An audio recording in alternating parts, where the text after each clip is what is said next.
del siglo XIX se levantó un hombre que llegó a hacer historia y que tuvo una repercusión de ámbito mundial. A los 33 años de edad ya este hombre tenía $1 millón que se había ganado. A los 43 años era el dueño de la mayor empresa del mundo. Y a los 53 años se decía que este hombre era el multimillonario más grande del mundo. Su nombre fue John D. Rockefeller.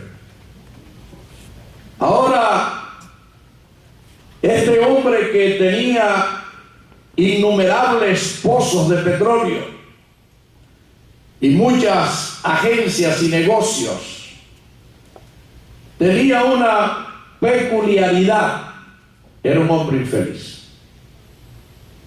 John Rockefeller padecía de un trastorno digestivo que lo único que podía comer y resistía a su estómago eran leche y galletitas de soda.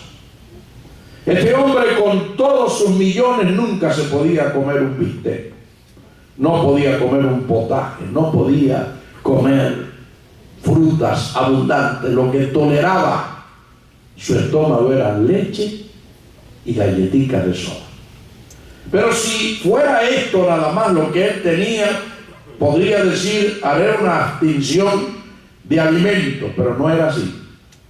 Padecía de insomnios, que casi no podía dormir nada en las noches.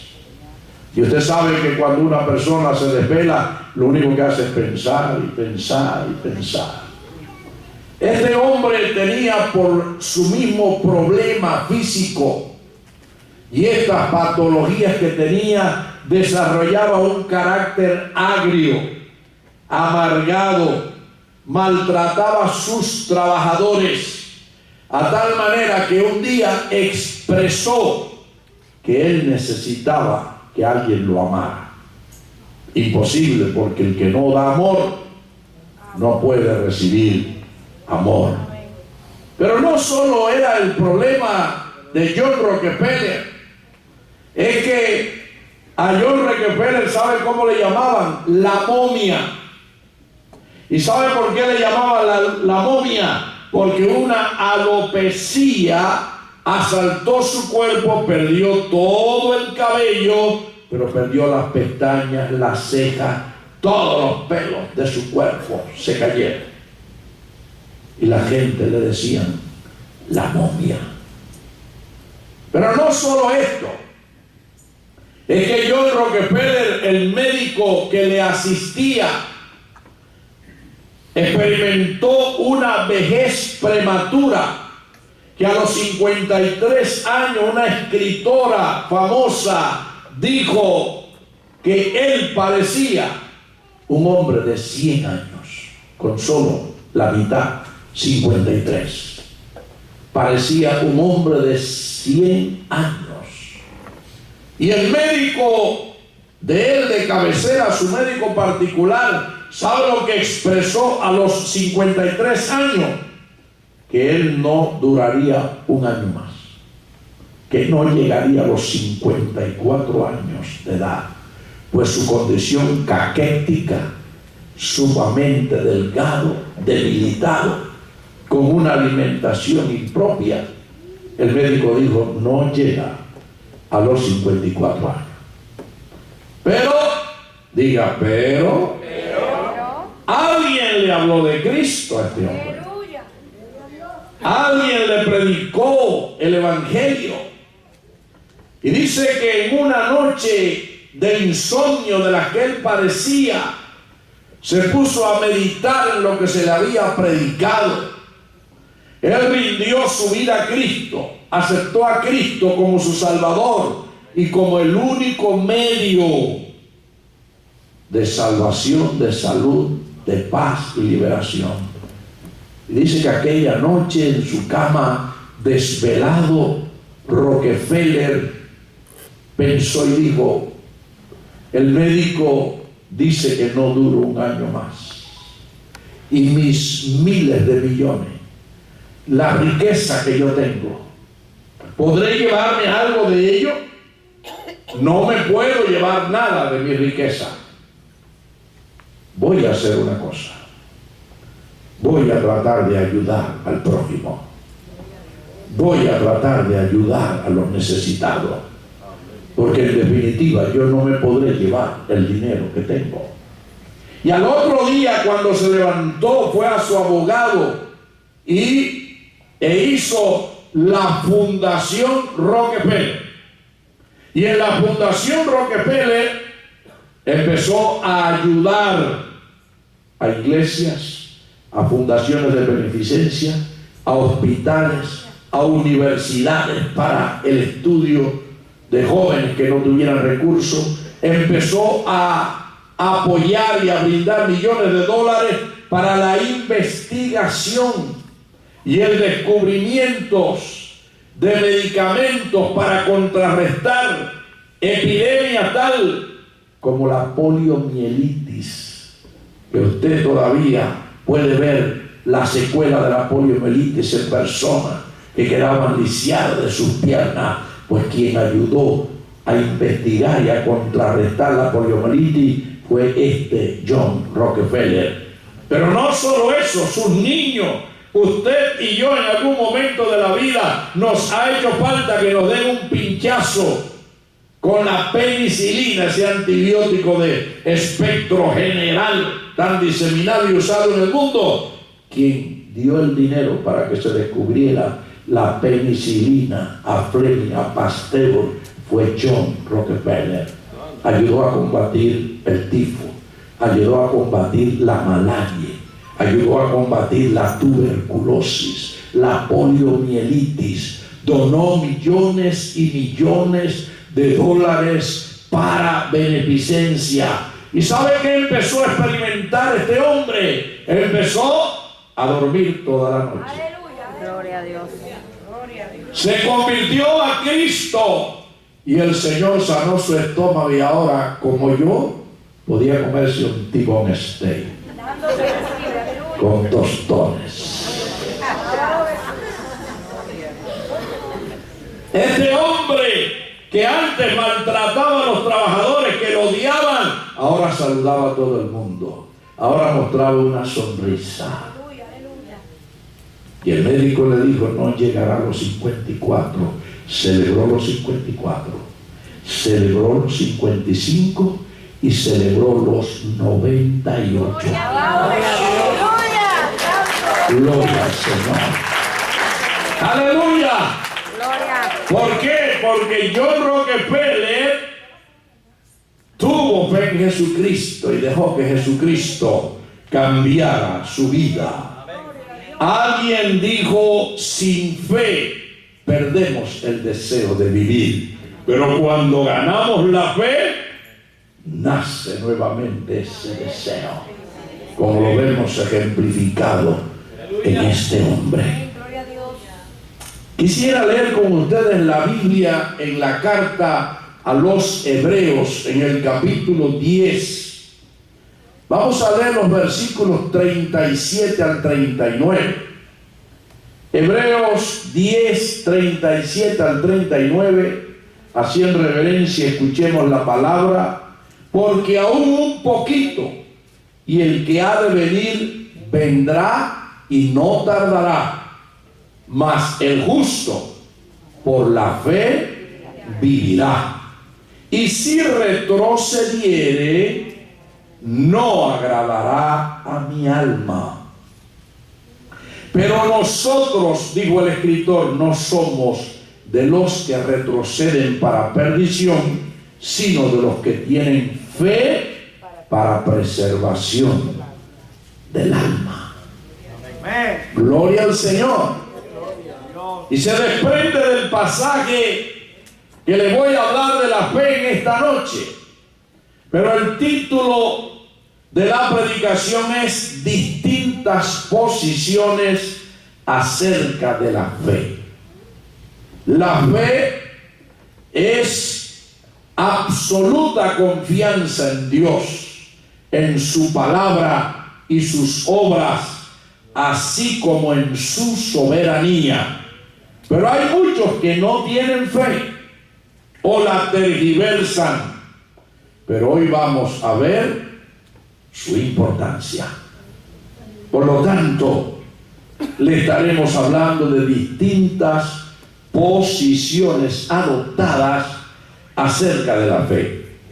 Lo primero que queremos tratar en esta noche y hablarles acerca de los que no creen en manifestaciones sobrenaturales. Hay personas que creen en Dios y dicen: yo creo que Dios existe. Son muy pocos los que usted se puede encontrar que diga que son ateos o que no creen en Dios. Hay quien le dice: yo no soy religioso, yo no voy a una iglesia, no me criaron en la fe, pero yo sí creo que hay un Dios. Yo creo que hay un Dios. Y hay quien cree que hay un Dios, pero no cree que Dios puede hacer milagros. No cree en manifestaciones milagrosas o sobrenaturales. Eso no tenemos nosotros que cuestionarlo ni nos tiene que preocupar. En tiempo de Cristo ocurría igual. Y en tiempo de Cristo ocurría igual, pero un poco más alarmante, porque cuando nuestro Señor Jesucristo desarrolló su ministerio en la tierra, las sectas que habían en Israel era la de los fariseos, la de los saduceos, la de los celotes y la de los esenios. ¿Quiénes eran los esenios? Eran los religiosos más pulcros, más cuidadosos de que se guardara la ley. Vivían junto al Qumran, frente al Mar Muerto. Vivían aislados de todos los demás. Se piensa que Juan el Bautista vivía entre los esenios y que en alguna ocasión Cristo visitó a este grupo que vivían aislado, y que cuando en el año 70 Vespasiano y Tito invadieron a Jerusalén, la quemaron, destruyeron el templo, también invadieron la zona de los esenios, y antes de que los mataran, ellos escondieron los rollos, los pergaminos de la ley en las cuevas del Qumran, que fue descubierta en el año 1948. Ahora, los esenios eran muy pulcros, guardaban la ley más que los fariseos, eran muy consagrados. Pero tenemos el otro grupo de creyentes, los fariseos. Los fariseos era el grupo dominante religioso cuando Cristo vino en su ministerio a la tierra de la Palestina. Los fariseos eran quien controlaban la nación, era quien controlaba el templo, era quien controlaba la sinagoga. Los fariseos eran los que tenían el control, eran celosos de la ley. Cristo los fustigó, les recriminó, y Cristo le dijo: ustedes cuelan el mosquito, pero se tragan el camello.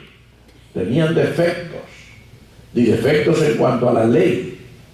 Pero los fariseos, hay que destacar de ellos y elogiar que los fariseos no solo creían en Dios, creían en los milagros, creían en manifestaciones sobrenaturales, creían que había espíritu de Dios, creían que había espíritu humano, creían en los ángeles, creían en las teofanías, manifestaciones corpóreas de Dios, que Dios se le podía manifestar a cualquiera persona. Creían que después de la muerte no terminaba la vida, creían que había vida eterna, creían que había resurrección de muertos, creían que un día estaríamos con el Señor viviendo una vida feliz. Es decir, que los fariseos eran fundamentalistas de la palabra, creían en milagros, en manifestaciones, en ángeles, en manifestaciones del Espíritu, en resurrección, en vida eterna.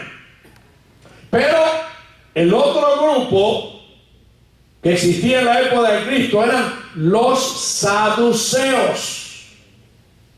Y oiga usted, los saduceos eran la casta sacerdotal, todos los sacerdotes eran saduceos. Eran los que ministraban en el templo. Ahí estaba la tribu de Leví. Sin embargo, vamos a ver qué nos dice la Biblia acerca de los saduceos. Vamos a leer en Mateo capítulo 22, versículo 23. Vamos a ver qué nos dice allí la palabra sobre los saduceos, este otro grupo de religiosos de la época de Cristo. Dice Mateo 22, 23. Aquel día vinieron a él, a Cristo, los saduceos, que dicen que no hay resurrección, y le preguntaron. Mientras los fariseos creían en resurrección, en vida eterna, en milagros, los saduceos eran los sacerdotes, creían en Dios, pero no creían en resurrección. No creían que después del muerto se iba a resucitar. No creían en milagros.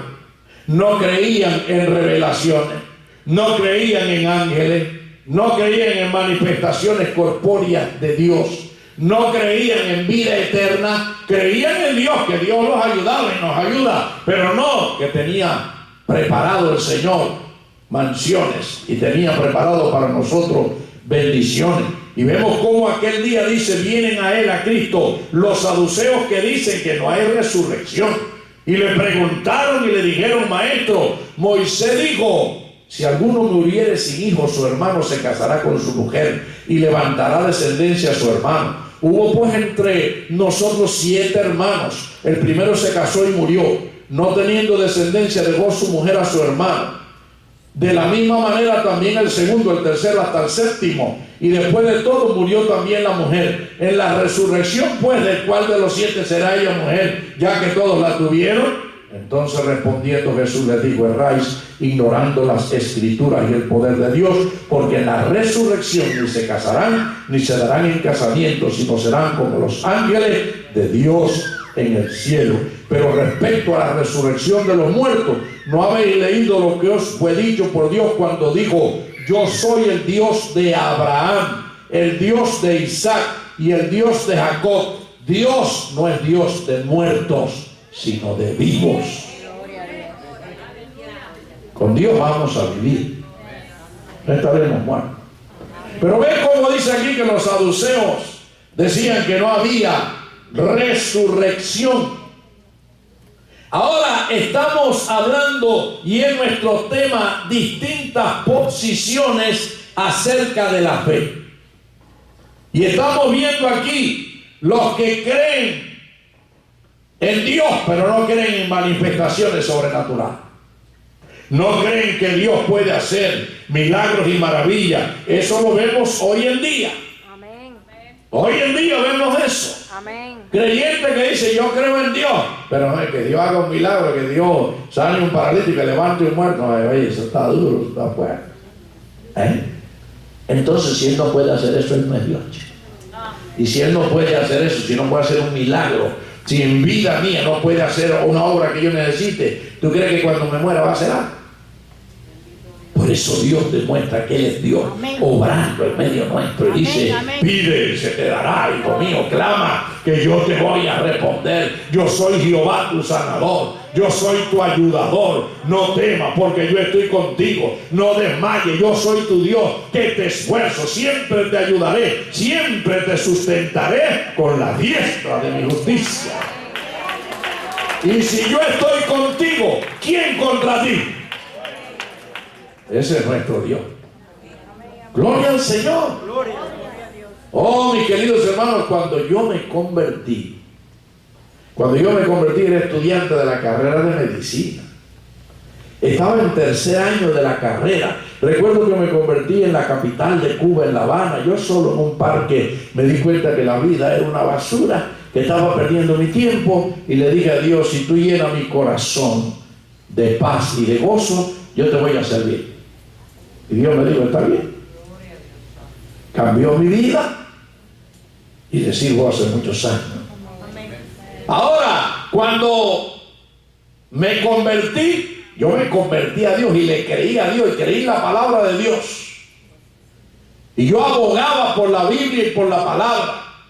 Y en mis oraciones le pedí a Dios, Señor, manifiesta que tú eres Dios, que tú eres poderoso, obra, milagro, maravillas. Y era mi clamor en un país comunista que decía que Dios no existía. Mi clamor era ese, pidiéndole al Señor que orara. Nos nació nuestro tercer hijo, Abraham, que es copastor de esta iglesia. Y cuando nació nuestro tercer hijo, nació prematuro, de peso y de tiempo. A los 7 meses la pastora rompió la fuente, trataron de aguantar el niño en reposo, pero nada. El niño, ¡pum!, nació. Pero cuando nació, los médicos vieron que el líquido era meconial, se había defecado en el vientre. Y cuando nació, hizo una inspiración de ese líquido, lo llevó a su pulmón, hizo una bronconeumonía doble masiva. Pero era prematuro de tiempo y prematuro de peso. Yo estaba haciendo medicina rural en un campo en Santa Clara cuando me llamaron a las 5 de la mañana que mi esposa había dado a luz y que el niño estaba grave. Salí rápido hacia allá, hacia la capital, Santa Clara. Cuando llegué al hospital, vi a mi esposa llorando y me dijo, cuando fui a darle leche al niño, vi que cambiaba de color, se ponía pálido y rosado y morado, y tomé el estetoscopio de ahí de la sala, lo oculté y vi que tenía un soplo en su corazón. Y entonces yo fui donde estaban los médicos que estaban tratando, los neonatólogos y los médicos que trataban allí al niño, y cuando llegué ellos me conocían y me dijeron, Orson, no hay nada que hacer por su hijo.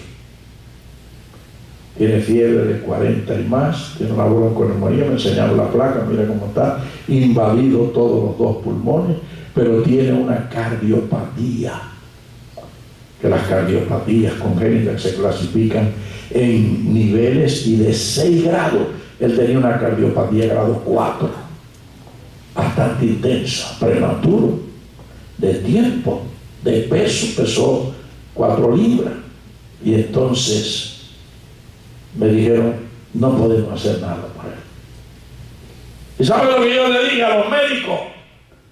Le dije, si la medicina terrenal, imagínese usted que yo había creído en Dios, había entregado al Señor, estaba creyendo la Biblia, leyéndola. Si la medicina terrenal no puede hacer nada por mi hijo, yo le voy a aplicar la medicina celestial. Mi hijo no se muere. Esas fueron las palabras textuales que le dije a aquella doctora y a aquel doctor. Mi hijo no se muere. Pasé por la sala y le dije a mi esposa, no llores más. En la casa donde nosotros vivíamos tenía un pasillo lateral que daba desde la cocina hasta la sala. Los cuartos estaban así en toda esta hilera. Y cuando yo salí de la cocina al pasillo, mi esposa salió del cuarto nuestro y me dijo, estoy en estado. Y brotó de mí unas palabras que le dije, será un varón, se llamará Abraham y servirá al Señor. Y entonces, cuando los médicos me dijeron que el niño se moría, y yo le hablé de esa manera, fui a la sala y le dije, no llores más. ¿No te acuerdas lo que dijo el Señor? Que era varón y es varón. Que se llamaría Abraham, se llama Abraham, y que le serviría. Dale gracias al Señor, él no se muere, tranquila. Me voy para la casa a orar, me fui a orar, clamé, busqué en alguna iglesia ayuda, pedí la oración. Al otro día, cuando volví al hospital por la mañana, había en el hospital allí una consternación. El niño estaba sano. Gloria a Dios. Gloria a Dios. Dios lo había sanado. Y cuando el jefe del hospital, que recuerdo su nombre, doctor Otto Machado, un comunista acérrimo, Cuando pasó visita y vio el caso grave de mi hijo, cuando vio la historia clínica, le dijo a la doctora: doctora, ¿cómo usted salva un niño así? Y ella le dijo: yo no lo salvé, doctor, eso lo salvó Dios. Gloria. Ese niño tenía que morirse, pero Dios lo salvó. Cuando yo me llevé 2 o 3 días más tarde a mi esposa y mi hijo del hospital, pasé por la consulta de la doctora, porque tenía que pasar por allí, y me dijo la doctora: Orson, cuando el niño tenga 12 años, tiene que operarle el corazón. ¿Y sabe lo que le contesté? Doctora, Dios no hace chapucerías. Cuando Dios hace una obra, la hace perfecta. Mi hijo, no hay que operarle el corazón. Ya ahora tiene 42 años. Nunca ha tenido problema en su corazón. Aleluya, santo. Pero aquella doctora que me dijo: tiene que operar el corazón a los 12 años, estaba yo en Santa Clara, ya siendo un evangelista, dando una campaña, y me mandó una enfermera a la casa donde yo estaba parando a decirme que no me fuera ir de la ciudad de Santa Clara sin orar por ella. Me mandó una carta y yo le mandé a decir con la enfermera: dígale que esta noche yo estoy predicando en Julio Jover 158. Allí estoy en la iglesia pentecostal predicando, dígale que vaya, y yo voy a orar por ella. Aquella noche, cuando fui a predicar, la calle estaba llena, el templo repleto de pie, aquello estaba que no se podía mover uno. Pero cuando me avisaron para predicar y subí a la plataforma, lo primero que hice fue pasar la vista a la congregación. Pero cuando miré, allí estaba la doctora, allí estaba sentada. Predicamos esa noche, ministramos, oramos por los que se convirtieron, endemoniados fueron liberados. Está vivo en mi recuerdo cuando fui a orar y llamé, personas que salieron así por el pasillo y salieron tambaleándose, ¡pum!, y no llegaron, se caían. Los demonios manifestándose, saliendo los demonios. Cuando hice la oración, reprendí, y al momento empecé a pedir testimonio. Me sorprendió que la primera que se paró a testificar fue la doctora. Ay, gloria a Dios, santo. Cuando la doctora se paró, yo le dije: ¿y qué usted tiene que testificar? Que Dios me sanó. Aleluya. ¿Y qué usted tenía, doctora? Dice: yo tenía lo que se llama un síndrome de Meniere, una enfermedad de los oídos. Y ella dijo: yo no puedo sentir el más mínimo ruido porque caigo al suelo enseguida. Perdí el equilibrio y caía. Y esta noche aquí he aguantado todos los gritos, toda la bulla, todo el escándalo de los pentecostales y no me siento nada. Dios me sanó. En su testimonio ella dijo que el gobierno de Cuba le había dado permiso para venir a Estados Unidos, a la mejor clínica del mundo, la clínica de los hermanos Mayo. Como era una doctora a tratarse, tuvo 3 meses aquí en Estados Unidos, asistiéndose en la clínica Mayo, y me dijo ella: regresé peor para Cuba. Pero aquella noche Dios la sanó. Aleluya, santo. Después del culto, cuando ya nos íbamos en la calle llena de personas, conversábamos con esta doctora, y en medio de la conversación ella, medio apenada, me dijo: Orson, ¿y aquel hijo que te nació? Aquel muchacho que nació prematuro con el corazón anormal. Ella no se debe preguntarme: hace mucho que murió. ¿Qué me dice de él? ¿Qué le digo de él? Abraham estaba conmigo. Era un muchacho inquieto, estaba por allá corriendo. Venga acá. Digo: aquí lo tiene. Me dijo la doctora: realmente fue un milagro. Ahora, usted dirá: ¿y para qué, pastor, usted nos narra toda esta historia tan bonita? Porque Dios me llamó y yo predicaba en las iglesias que me invitaban. Una vez, la primera iglesia bautista de Santa Clara, me invitan a predicar y yo predico. y di el testimonio de mi hijo. Estaba fresco. Y cuando terminé de predicar, se acabó el culto, vino un diácono de la iglesia. Estamos hablando de los que creen en Dios, pero no creen en manifestaciones sobrenaturales, no creen que Dios puede cambiar el curso de la naturaleza, que Dios puede obrar en una persona. Entonces vino un diácono, el diácono principal, era un mulato, un poquito más alto que yo, con la voz ronca, y me dijo: usted debió haber estudiado para tractorista.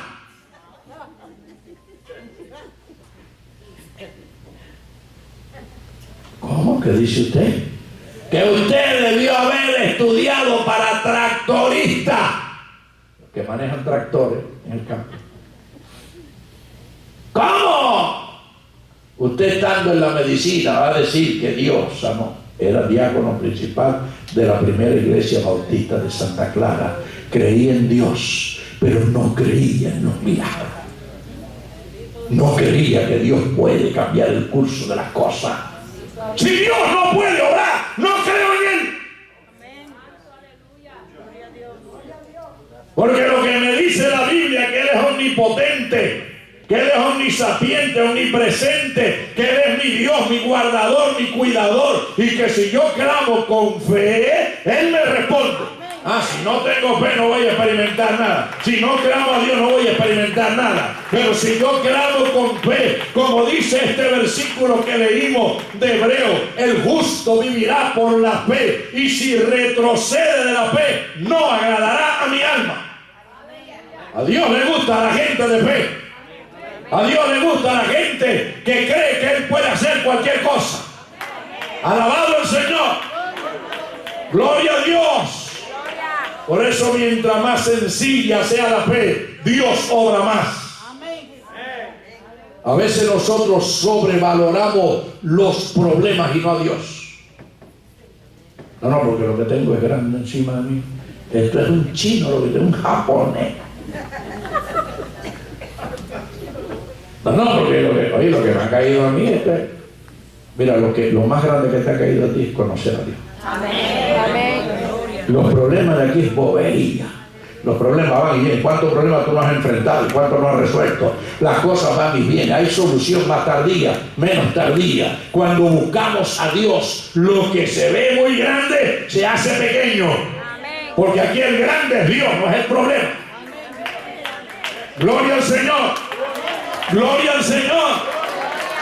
Y tenemos que atrevernos a creer de esa manera sencilla que nosotros hemos adquirido al Dios eterno, todopoderoso, suficiente, que es capaz de ayudarnos en cualquier circunstancia.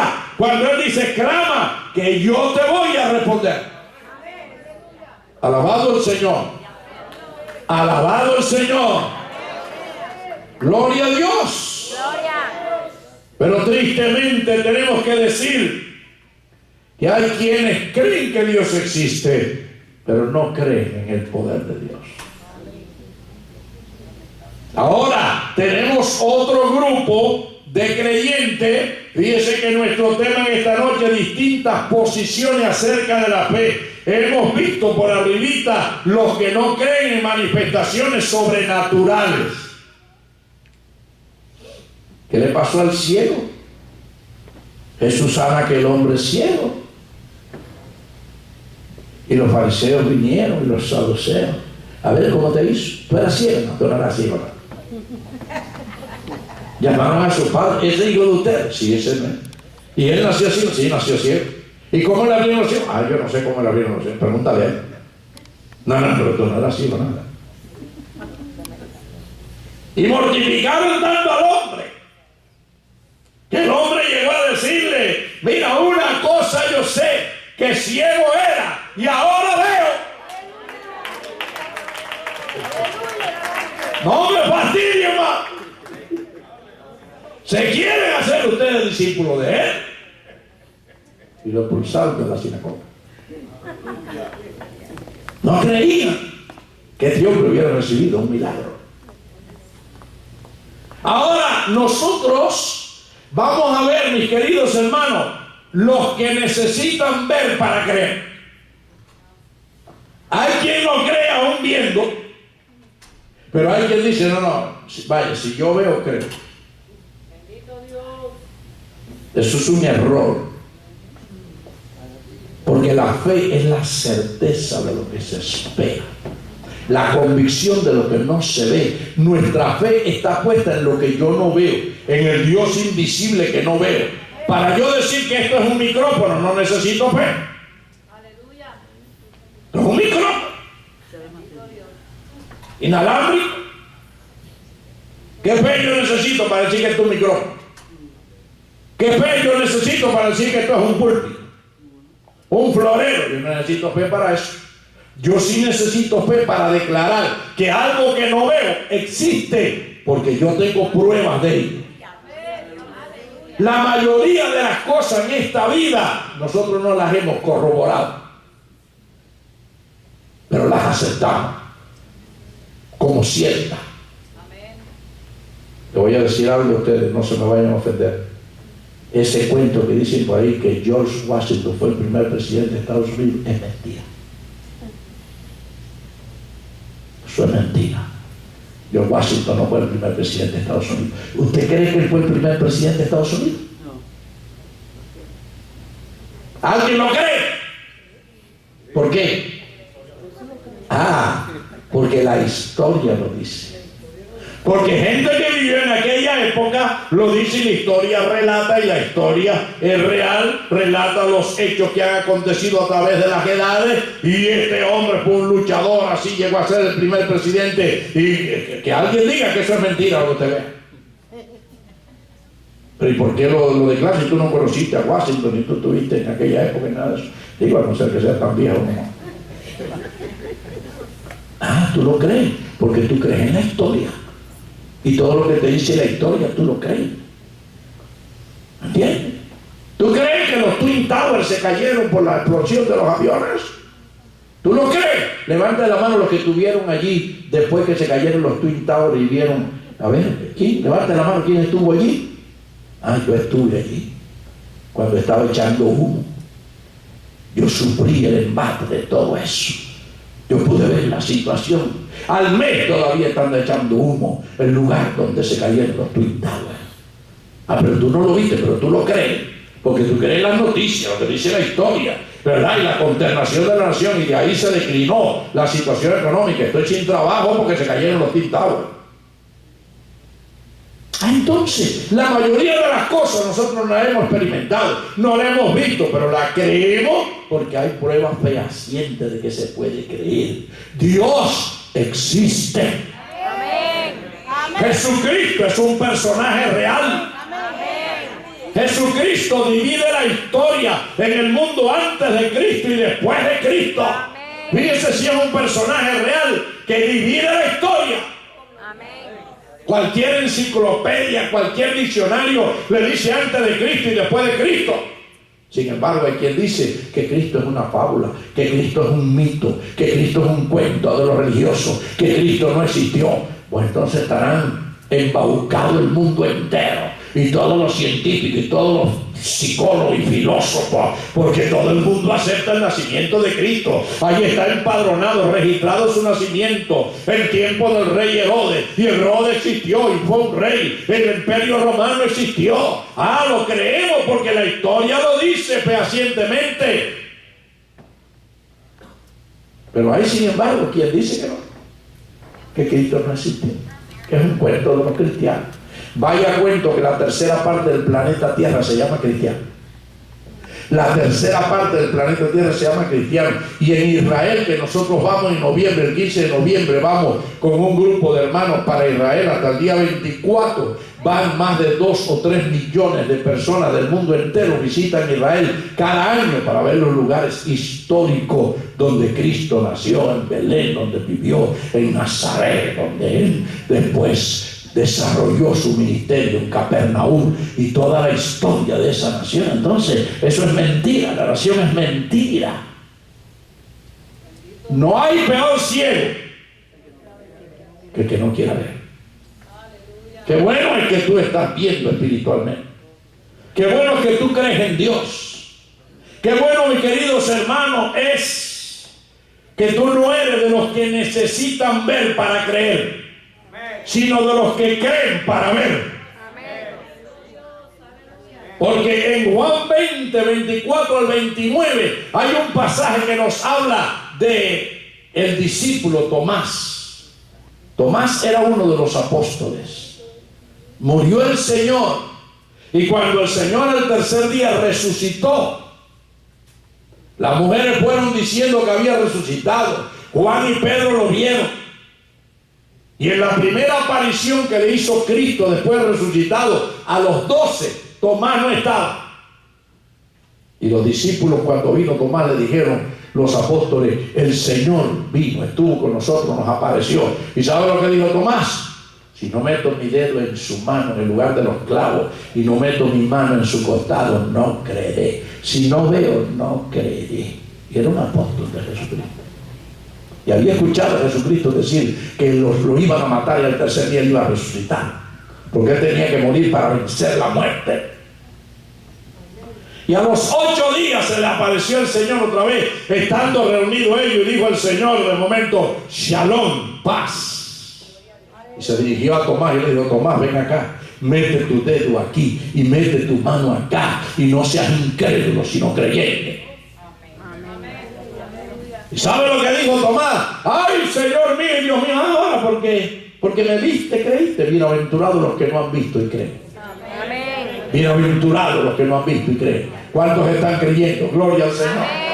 Gloria al Señor. Aleluya. A mí no me hace falta ver a Cristo personalmente. Yo lo veo aquí en su palabra. Yo creo esta regla infalible de fe y conducta en el mundo entero, el libro más viejo del universo, donde está la palabra de Dios que no falla, la palabra eterna de Dios que se cumple. ¿Cuántas veces Dios me ha respondido? ¿Cuántas veces Dios me ha contestado? ¿Cuántas veces he tomado un versículo de la Biblia, he clamado a Dios y he visto a Dios responder en tantos aspectos de la vida? Yo no tengo que ver a Cristo para creer en Él. Yo creo en Él.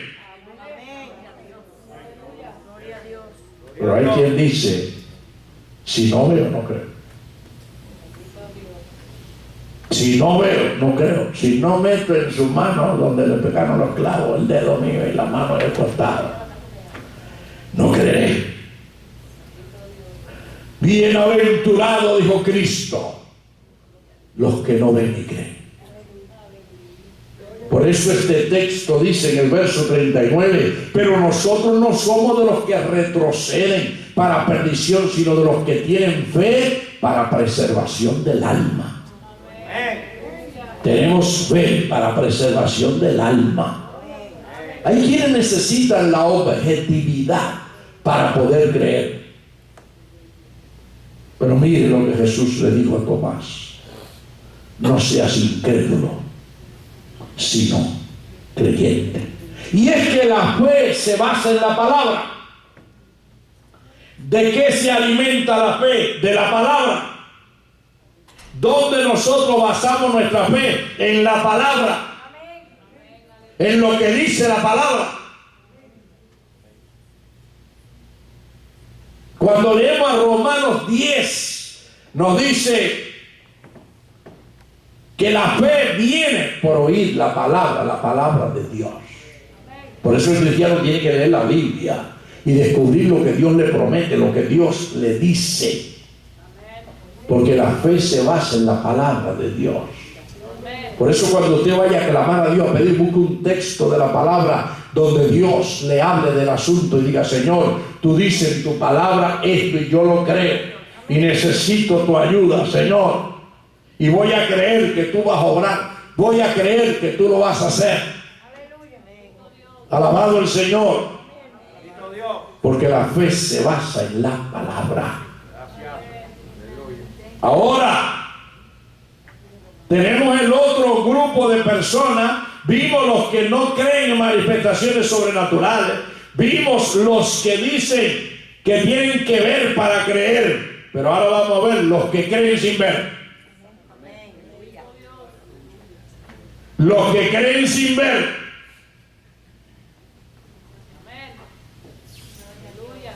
Tenemos nosotros, mis queridos hermanos, que el Señor nos habla de muchas maneras. Hay muchos siervos de Dios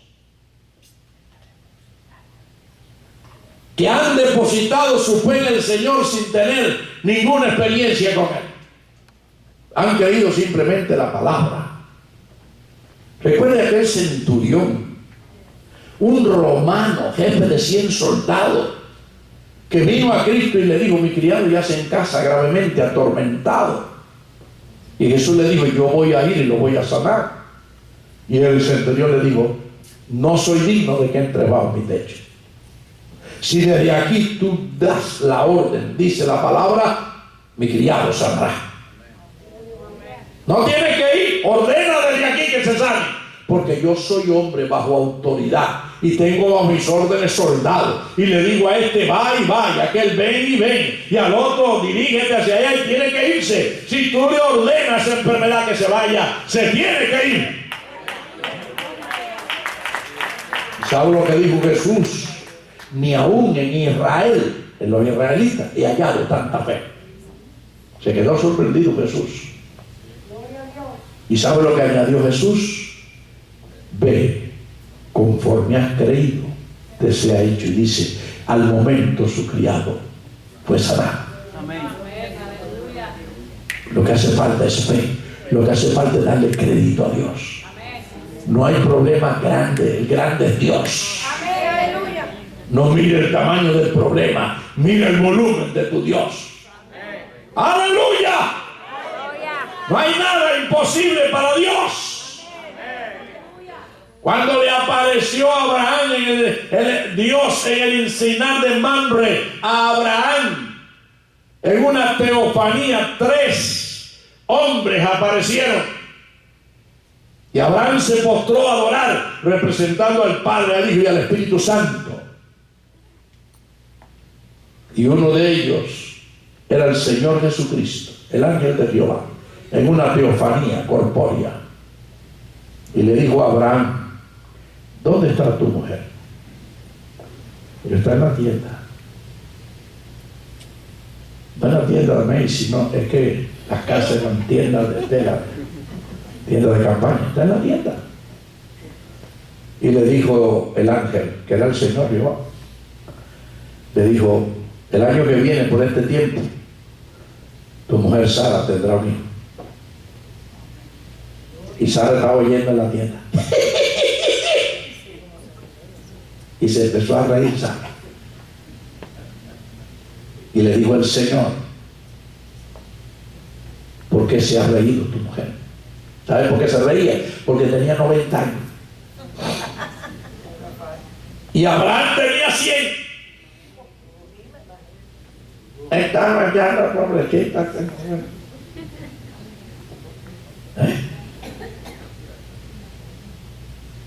Y el ángel le dice: Dios le había prometido a Abraham un hijo del cual iba a salir descendencia. No importa si tenía 90 o 100, no importa.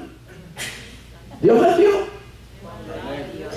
Y le dijo el ángel a Abraham: ¿acaso hay alguna cosa imposible para Dios? Dile a tu mujer que el año que viene va a estar amamantando. Ay, Señor. Wow, el problema que tú tienes tiene 90 años.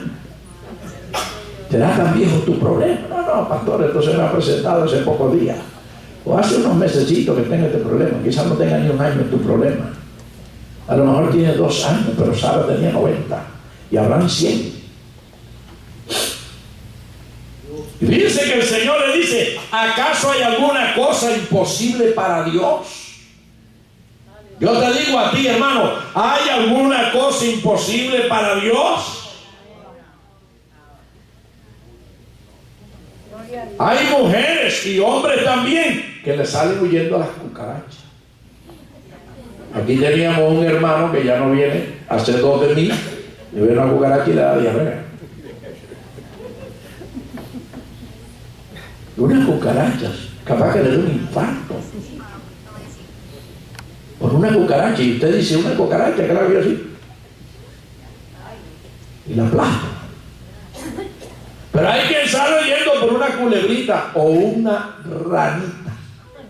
¡Cuac, cuac! Y le tiene pánico.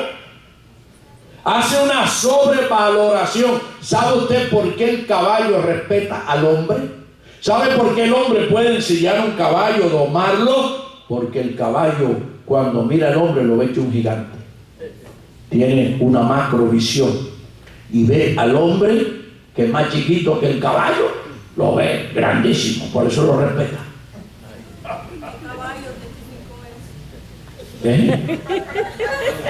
Pastora, eso es la ciencia. ¿Usted sabe lo que es la ciencia, pastor? La ciencia en sus estudios ha descubierto que la visión del caballo es macroscópica, por lo tanto al hombre, y así lo dicen los libros, el hombre, el caballo lo ve mucho más grande, le tiene miedo. Pero una ranita, una cucaracha, tú no le tienes que tener miedo. Al problema más grande que se te pueda presentar, piensa que tu Dios, no tú, tu Dios es más grande que el problema. Amén. Aleluya, santo. Y Él sabe cómo resolverlo. Porque si a Sara con 90 años le puso un óvulo y a Abraham con 100 le hizo salir un espermatozoide, fíjese la expresión de Sara: ay, es que a mí se me acabaron la costumbre y se me acabó el deleite. Ya con 90 años ya no pensaba tener relaciones sexuales con su esposo, pero Dios le dio de todo lo que le hacía falta y tuvo su hijo. No seas incrédulo, sé creyente. Amén. Son fueron las palabras de Cristo a Tomás: Tomás, no seas incrédulo, sino creyente. Atrévete a creer, no pienses en Dios con la mente esta, que tú piensas en los problemas de la vida, con la mente que cuenta el dinero, porque si gano tanto, para tanto el bill, la luz, el agua, el carro, la letra, el esto, no metas a Dios en esa cuenta. Dios es el dueño de la plata, del oro, de todas las cosas. Y cuando le vayas a pedir a Dios, pídele en grande. Bueno, Señor, aunque sea un pedacito de pan, no, mándame un timón, mándame un guanajo, un pavo, un guayabajolote, como tú le